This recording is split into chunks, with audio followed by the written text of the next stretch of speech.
Bonjour à tous, je m'appelle Christelle Lebailly, je suis auteure et je suis ravie de vous retrouver sur ma chaîne. Aujourd'hui, je vous propose une vidéo un peu différente puisqu'il s'agit d'un tag, le Writing Rituals, qui nous vient des États-Unis et qui a été initialement lancé par Mandy Lin et Kim Chance, il me semble. En français, on peut traduire par mes rituels d'écriture, mes habitudes pour écrire, bref, ce que je fais quand j'écris. Comme d'habitude, nous sommes plusieurs à avoir fait ce tag, alors n'hésitez pas à aller voir les chaînes des autres.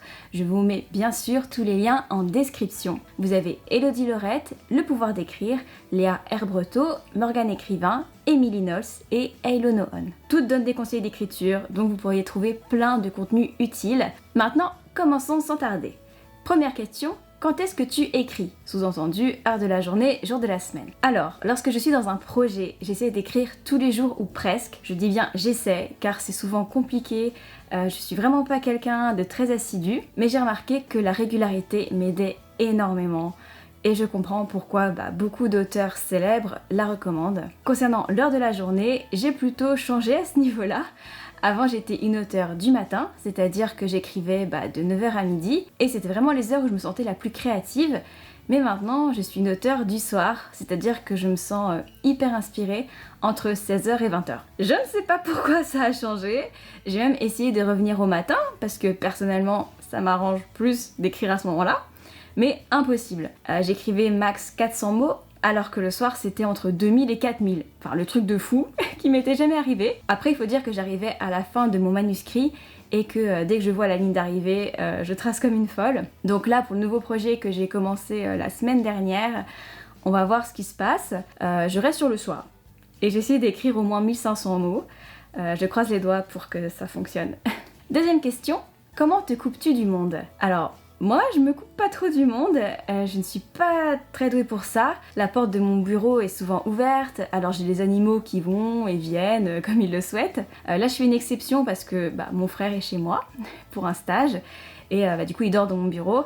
Donc, je ferme la porte la journée pour pas que les animaux fasse les fous dans ses affaires. Mais voilà, dès qu'il sera reparti, je pense que je laisserai de nouveau la porte ouverte. Sinon, j'ai mon téléphone à côté de moi, internet, les notifications. Pendant un moment, j'arrivais à me couper de tout ça, mais je manque vraiment de discipline. Il va falloir que je me force un peu, parce que c'est sans doute pour ça que mes manuscrits n'avancent pas toujours comme je le souhaiterais. Troisième question. Comment relis-tu ce que tu as écrit la veille? Alors, c'est la question que j'ai pas super bien compris, en particulier la partie avec le comment, comment ça, mais c'est pas grave. Alors, il y a plein d'auteurs, de personnes qui donnent des conseils sur internet, qui disent qu'il ne faut pas relire son premier jet en cours de route, ne pas réécrire machin, mais moi, ça fait partie de mon processus et c'est juste hyper important pour moi. Je suis toujours en train de relire, de corriger, d'améliorer ce que j'ai écrit la veille, toujours. Et lorsque j'ai arrêté de le faire pour le NaNoWriMo en avril, je crois que c'est ça qui m'a un peu mise dans la galère. Il faut savoir que je ne planifie pas. Je ne planifie pas mon intrigue, ou alors vraiment vite fait en quelques phrases, et ça a de grandes chances d'évoluer par la suite. Bref. Et du coup, le fait de revenir en arrière constamment m'assure que ma base reste solide, que ça reste cohérent, que je peux m'appuyer dessus. Parce que ne pas savoir où je vais, ça me va, mais être incapable de pouvoir m'appuyer sur ce qu'il y a derrière, c'est trop angoissant pour moi. Et certes, mes premiers jets sont un peu plus longs à écrire pour le coup, mais une fois à la réécriture, ma vie devient tellement simple. J'ai étoffé là où il le fallait, peaufiné mes petites phrases. Alors oui, je change des choses, je corrige, mais ça n'a rien à voir avec le travail que j'aurais eu à faire si je ne revenais pas en arrière en cours de route. Chacun a vraiment son mode de fonctionnement, et ça a tendance à me faire dresser les cheveux sur la tête lorsque je vois des auteurs dire il faut faire comme ça. Non, c'est pas une règle, comme le fait qu'on doive respecter la concordance des temps par exemple. Chacun fait comme il peut, comme il veut. L'essentiel c'est qu'à la fin le manuscrit soit bouclé. Ça m'embête un peu, parce que je vois passer des tweets parfois et je me dis mais heureusement que la Christelle qui débutait l'écriture il y a 6 ans, qui était hyper influençable, n'est pas tombée là-dessus. Parce que ça l'aurait perdu plus qu'autre chose. Quatrième question. Quelle chanson écoutes-tu lorsque tu ne te sens pas inspiré? Alors, je n'écoute pas de chanson particulière, mis à part la fameuse musique dont je vous ai déjà parlé dans un autre tag, celle qui illustre la grande saga que j'ai en tête depuis des années et que je n'écrirai peut-être jamais. Mais ce qui est sûr, c'est que chaque roman que j'écris a un univers musical. Et bien souvent, lorsque je suis bloquée, j'écoute la playlist qui répond à ce livre. Pour l'expiation, c'était de l'instrumental viking. Et pour le projet que j'espère sortir cette année, c'est des musiques un peu de sorcières. Ouais, il y a des playlists sur YouTube de musique de sorcières.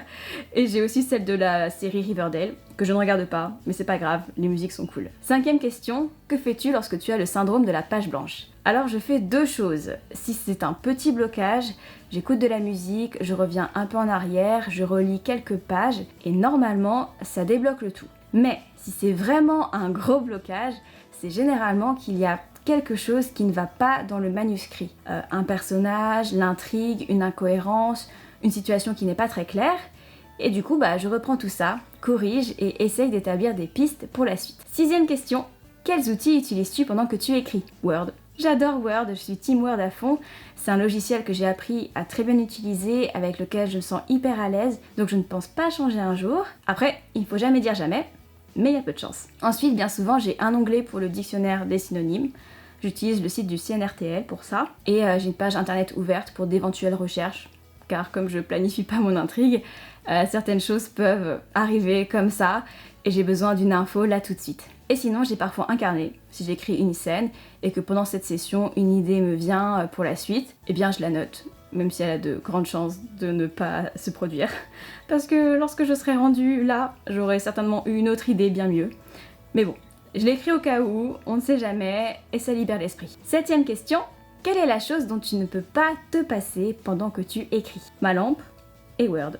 J'aime avoir ma lampe de bureau allumée pendant que j'écris mon roman. Après, pour les scripts de vidéo ou lorsque je travaille sur d'autres choses, ce n'est pas forcément obligatoire, mais lorsque je travaille sur mes histoires, il faut que je puisse y voir clair, vraiment clair, et pour ça, il me faut ma lampe.